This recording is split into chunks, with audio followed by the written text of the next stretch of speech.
शाश्वत टाइम्स नई सोच।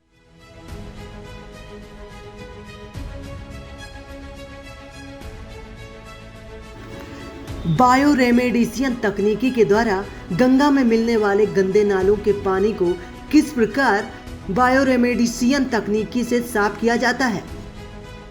इस पद्धति के बारे में गंगा स्टाफ कोर्स में 17 यूपी एनसीबी बटालियन के गर्ल्स और बॉयज को विस्तार पूर्वक समझाया।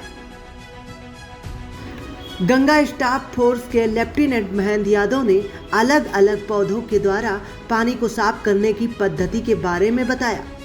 कि हम पानी के ऊपर फ्लोटिंग करके उसके ऊपर पौधे लगाकर पानी के ऊपर फ्लोटिंग करते हैं, जिस पद्धति को हम फाइटोरिमेडिएशन पद्धति कहते हैं। छावनी कार्यालय में प्रेस वार्ता के दौरान उन्होंने बताया कि गंगा स्टाफ फोर्स के जवान सीड्स बाल बनाते हैं और उस सीड्स बाल को उस जगह पर ब्रॉडकास्टिंग करते हैं जिस जगह पर हम फिजिकली जाकर पौधे नहीं लगा सकते, और यह सीड्स बाल उस दिन पौधा तैयार करते हैं जिस दिन बरसात के पानी की बूंद इनके ऊपर लगेंगी, इनमें नमी जाएगी और इनके अंदर उपस्थित बीजों में से एक दिन पौधा निकलकर पेड़ बन जाएगा और हमारे पर्यावरण को प्रदूषण मुक्त करेगा। इस गंगा अविरल निर्मल जन जागरूकता अभियान के दौरान एनसीसी के director general major general Sanjay Puri, NCC के group commander brigadier RS Dayal, 17 NCC के कमांडिंग ऑफिसर और जवान मौजूद थे। इस मौके पर डायरेक्टर जनरल ने बताया कि सभी छात्र और छात्राओं को गंगा को हमेशा अविरल और निर्मल रखना है और आप लोग कैंप पूरा करके यहाँ से बाहर जाएं तो पब्लिक को गंगा साफ करने के संदेश दें।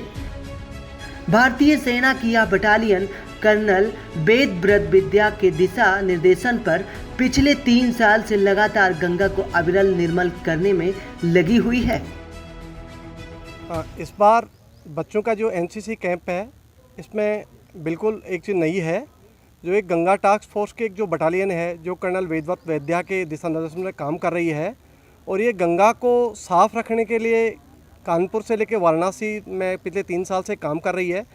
और हम गंगा को किस तरीके से साफ़ रख रहे हैं और उस साफ़ रखने में बच्चों का क्या योगदान होना चाहिए, उस योगदान देने के लिए बच्चों में हमें एक जागरूकता चला रहे हैं कि हमारी जो भारतीय संस्कृति और सभ्यता की जननी जो माँ गंगा है वो मैली ना हो, और जो हमारा एक नेचुरल रिसोर्स है वो हमारा जैसे पहले था उसको हम उस तरीके से रखें। और हमने बच्चों को बताया, चाहे हम गंगा माँ को आर्थिक रूप से माने, चाहे हम सामाजिक रूप से माने, चाहे हम पौराणिक रूप से माने, हमारी माँ गंगा का अस्तित्व हमारे जीवन में किसी न किसी प्रकार से है ही और हमें वो मानना ही है। और बच्चों को हमने किस प्रकार से गंदे ड्रेन जो गंगा में मिल रहे हैं और बायो रेमेडिएशन पद्धति के द्वारा कैसे हम उस ड्रेन को साफ कर रहे हैं,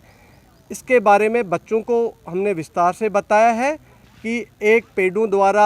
फाइटो रेमेडिएशन की पद्धति से किस प्रकार से गंदे पानी को हम गंगा में मिलने से पहले साफ कर रहे हैं। और आखिर में गंगा माँ को साफ रखने के लिए बच्चों को हमने एक संकल्प दिलाया, और ना गंगा को किसी को मैली करने देने का और ना ही खुद करने का। आज मुख्य रूप में कौन आए हुए थे? आज मुख्य रूप से एनसीसी के director general major general Sanjay Puri साहब आए हुए थे। बच्चों से उन्होंने क्या बात? बच्चों से साहब ने बताया कि गंगा को हर तरह से हमने साफ रखना है, और उन्होंने बताया कि एनसीसी का बच्चा ये कैंप करने के बाद में यदि सिविल में जाता है तो उस बच्चे के चाल चलन से पता लगना चाहिए कि ये बच्चा एनसीसी का कैडेट है।